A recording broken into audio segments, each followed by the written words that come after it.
इडली सांबार कधी खाण्याची जर इच्छा झाली तर एखाद्या गाडीवर किंवा उडुपी हॉटेलमध्ये आपण नेहमी जात असतो। आजच्या व्हिडिओमध्ये ऑथेंटिक साऊथ इंडियन किंवा उडुपी स्टाईल सांबार मसाला अगदी 5 मिनिटात कसा तयार करायचा आणि महिनाभर स्टोर कसा करून ठेवायचा ते बघणार आहोत। सोबतच चटपटीत उडुपी स्टाईल सांबार सुद्धा बघितलेला आहे। अगदी मऊ लुसलुशीत कापसासारख्या इडली बरोबर एक नंबर लागतं, तर नक्की करून बघा। तर हा व्हिडिओ पाहिल्यानंतर कोणत्याही गाडीवर उडुपी हॉटेलमध्ये जाण्याची गरज लागत नाही। अगदी घरच्या घरी इडली सांबाराचा मस्त फक्कड बेत तुम्ही नक्की करू शकता। जर रेसिपी आवडली तर एक लाईक नक्की करा। चला तर मग वेळ न घालवता रेसिपीला सुरुवात करूया। सगळ्यात पहिल्यांदा कुकर घेतलेला आहे आणि कुकरमध्ये वाटीने मोजाल तर साधारणतः अर्धी वाटी किंवा मेजरिंग कपने घेऊ शकता आणि 100 ग्राम प्रमाणात तुरीची डाळ घेतलेली आहे। उडुपी स्टाईल हॉटेलमध्ये एक सिक्रेट डाळ घातली जाते, त्याने त्यांचं सांबार अगदी छान चवीचं आणि मस्त तयार होतं। ते इथे आपण सारख्याच कपने पाव कप चमचाने मोजाल तर साधारणतः 3 चमचे उडीद डाळ घेतलेली आहे। उडुपी सांबाराचं हे अगदी सिक्रेट जिन्नस आहे, यामुळे ना तुमची हे सांबार चवीला अगदी छान तयार होतं। तुम्ही कधी करत नसाल तर एकदा नक्की करून बघा। 2 ते 3 पाण्याने दोन्ही डाळी आपण स्वच्छ धुवून घेतलेल्या आहे। आता अर्धी वाटी तुमची तुरीची डाळ असेल तर त्याच्या 4 पट म्हणजे साधारणतः 2-2.5 कप तुम्हाला इथे साधं पाणी घालायचं आहे, म्हणजे डाळ अगदी परफेक्ट शिजायला मदत होते। कुकरला झाकण लावलेलं आहे आणि गॅसवर ठेवायचं आहे आणि मध्यम आचेवर साधारणतः 3 ते 4 शिट्ट्या आपण घेणार आहोत। आता डाळ शिजेपर्यंत उडुपी स्टाईल सिक्रेट सांबार मसाला कसा तयार करायचा ते सुद्धा दाखवणार आहे। असा मसाला तुम्हाला कोणत्याही दुकानामध्ये अजिबात मिळणार नाही। अगदी सुगंधित मसाला तुम्हाला घरामध्ये तयार करता येणार आहे। त्यासाठी पॅन घेतलेला आहे। घरातला कोणताही एखाद्या चमचाचं प्रमाण घेऊन घेतलेली सगळी जिन्नस तुम्हाला मोजून घेणं गरजेचं आहे। सगळ्यात पहिल्यांदा 2 चमचे चणा डाळ घेतलेली आहे, 1 चमचा तुरीची डाळ घेतलेली आहे, 2 चमचा उडीद डाळ घेतलेली आहे, 2 चमचे रोजच्या वापरातला तांदूळ घेतलेला आहे, कोणताही तांदूळ घेऊ शकता।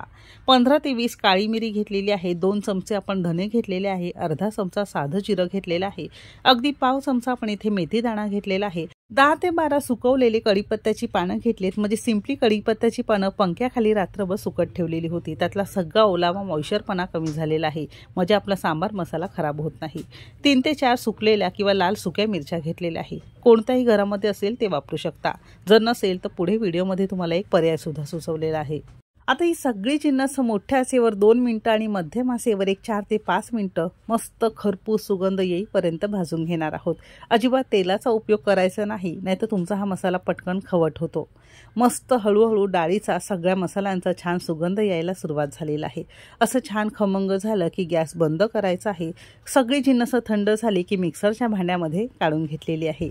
आता यामध्ये आपण आणखीन काही सिक्रेट मसाले घालणार आहोत, ज्यामध्ये अर्धा चमचा आपण इथे हिंग पूड घेतलेली आहे, अर्धा चमचा हळद घेतलेली आहे आणि अर्धा चमचा आपण इथे काश्मीरी मिरची पूड घेतलेली आहे, जी अजिबात तिखट नसते, मात्र सांबाराला कलर अगदी मस्त येतो।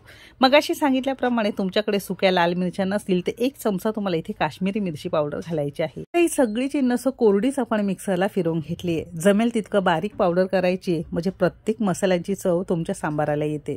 असा हा तुमचा कोणत्याही हॉटेलमध्ये न मिळणारा आणि सुगंधित मस्त सांबार मसाला घरामध्ये तयार झालेला आहे। असा तयार झाला की थोडा थंड करून घ्यायचा, एखाद्या डब्यामध्ये भरून ठेवला की अगदी महिना 1.5 महिना बाहेर व्यवस्थित राहतो। फ्रीजमध्ये अजिबात ठेवण्याची गरज लागत नाही। तसा हा होममेड सांबार मसाला तुम्ही सुद्धा नक्की करून बघा। आता सांबार मसाला होईपर्यंत इथे साधारणतः 4 शिट्ट्या झालेल्या आहेत। कुकर थोडासा कोमट झाला की आपण याचं झाकण उघडून बघितलेलं आहे। बघू शकता मस्त मेणाप्रमाणे मऊसूत डाळी शिजलेल्या आहेत। तरी सुद्धा थोडंसं 2 मिनिटं आपण याला छान फेटून घेतलेलं आहे, म्हणजे हे चांगलं मऊसूत होईल। असं छान झालं की आता याला आपण फोडणी देणार आहोत। त्यासाठी एखादी हांडी किंवा टोप गरम करत ठेवायचं आहे। टोप छान गरम झाला की यामध्ये पळीभर आपण तेल घेतलेलं आहे। तेल तुम्ही तुमच्या आवश्यकतेनुसार कमी अधिक करू शकता।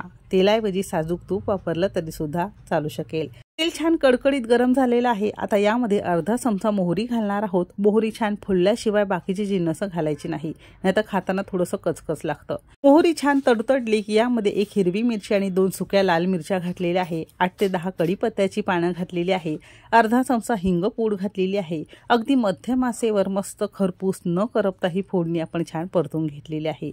आता या स्टेजला यामध्ये 1 मध्यम आकाराचा कांदा उभा पातळ चिरून घेतलेला आहे। कांदा सुद्धा खूप जास्त आपल्याला लालसर करायचा नाही, थोड्याशा गुलाबी रंगावर छान परतून घ्यायचा आहे। एक 2 मिनिटात कांद्याचा रंग थोडासा गुलाबी झालेला आहे। असा झाला की कांदा परतणं आपल्याला बंद करायचं आहे। आता या स्टेजला इथे आपण एक मोठ्या आकाराचा टोमॅटो रफली चिरून घेतलेला आहे। अगदी बारीक चिरून घेण्याची गरज लागत नाही, मोठा मोठा चिरून घेतला तरी सुद्धा चालू शकेल। टोमॅटो सुद्धा आपल्याला खूप जास्त नरम करायचा नाही, थोडासा मोठा मोठाच ठेवायचा आहे। आता यामध्ये अगदी पाव चमचा आपण हळद घालणार आहोत आणि जो सांबार मसाला तयार केलेला होता तो साधारणतः एक मोठा गच्च चमचा भरून घातलेला आहे। थोडं स्ट्रॉंग करायचं असेल तर 2 चमचे तुम्ही ते घातलं तरी सुद्धा चालू शकेल। अगदी मंद आचेवर मस्त खरपूस सुगंध येईपर्यंत आपण हे मसाले सुद्धा छान परतून घेतलेला आहे। थोडंसं तिखट तुम्हाला आवडत असेल तर थोडंसं इथे तुम्ही तिखट पावडर वापरू शकता। मस्त परतून घेतलेला आहे। यामध्ये 1 वाटी लाल भोपळ्याचे तुकडे आणि 1 वाटी आपण इथे शेवगाची शेंग कापून घातलेली आहे। 2च भाज्या घातलेल्या आहेत। भाज्या तुम्ही तुमच्या आवडीनुसार इथे कमी अधिक करू शकता। यामध्ये वांग घालू शकता, मुळा सुद्धा घालू शकता तुमच्या आवडीप्रमाणे। चवीपुरतं मीठ घातलेलं आहे, तुम्ही तुमच्या चवीनुसार मीठ घालू शकता। दोन्ही भाज्या किंवा ज्या कोणत्या भाज्या तुम्ही घेत असाल त्या चांगल्या मसाल्यांमध्ये 2 मिनिटं परतून घ्यायचं आहे, म्हणजे सांबाराला चव अगदी छान येते।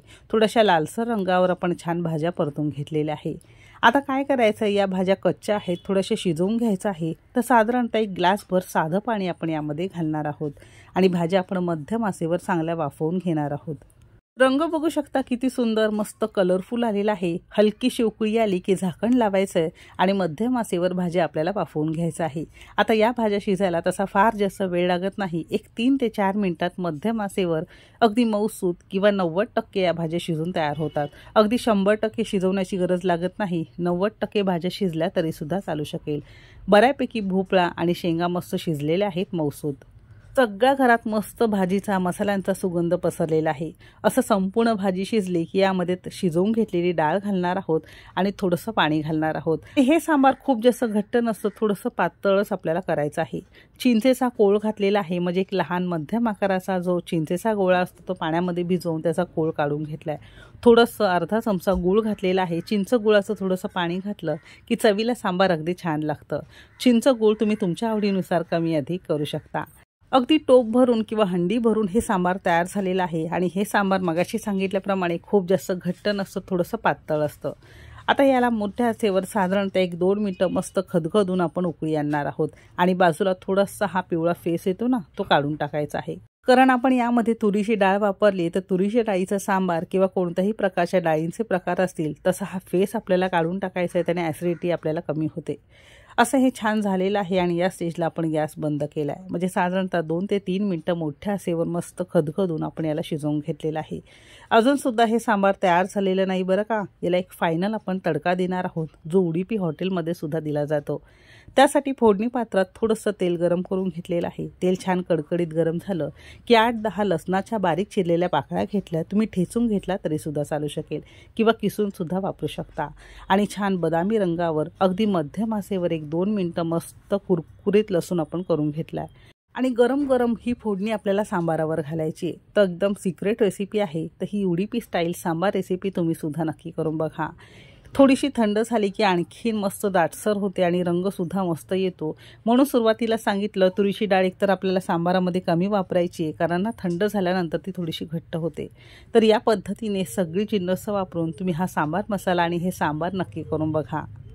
अगदी कोणताही ऋतू असेल, हिवाळा, थंडी किंवा उन्हाळा, यामध्ये इडलीचं पीठ कसं फर्मेंट करायचं त्याचे सेपरेट रेसिपी मी तुमच्यासोबत दाखवलेले आहे। तर सगळ्यांच्या लिंक हवी असेल तर डिस्क्रिप्शनमध्ये दिलेले आहे। तसं हे पीठ फर्मेंट नक्की करा आणि यापासून मस्त वाफाळत्या मऊ लुसलुशीत पांढऱ्या शुभ्र इडल्या नक्की करून बघा। आज सुद्धा आपण सांबाराबरोबर खाण्यासाठी या मस्त मऊसूत पांढऱ्या शुभ्र इडल्या तयार केलेल्या आहेत। तर आजचा हा बेत तुम्हाला कसा वाटला कमेंट करून नक्की सांगा। जर आवडला असेल तर एक लाईक नक्की करा, चॅनेलवर नवीन असाल सबस्क्राईब करा। आपल्या रेसिपीज तुम्हाला कशा वाटतायत ते सुद्धा नक्की लिहा आणि आपल्या कुकिंग तिकीट मराठीचे मसाले जर तुम्हाला घर बसल्या ऑर्डर करायचे असतील तर डिस्क्रिप्शनमध्ये माझा व्हॉट्सअप नंबर दिलेला आहे। अगदी फ्री डिलिव्हरी तुम्ही हे सगळे मसाले आमच्याकडून ऑर्डर करू शकता। चला तर मग भेटू एक मस्त आणि जबरदस्त रेसिपी सोबत। तोपर्यंत मस्त खा आणि स्वस्त रहा।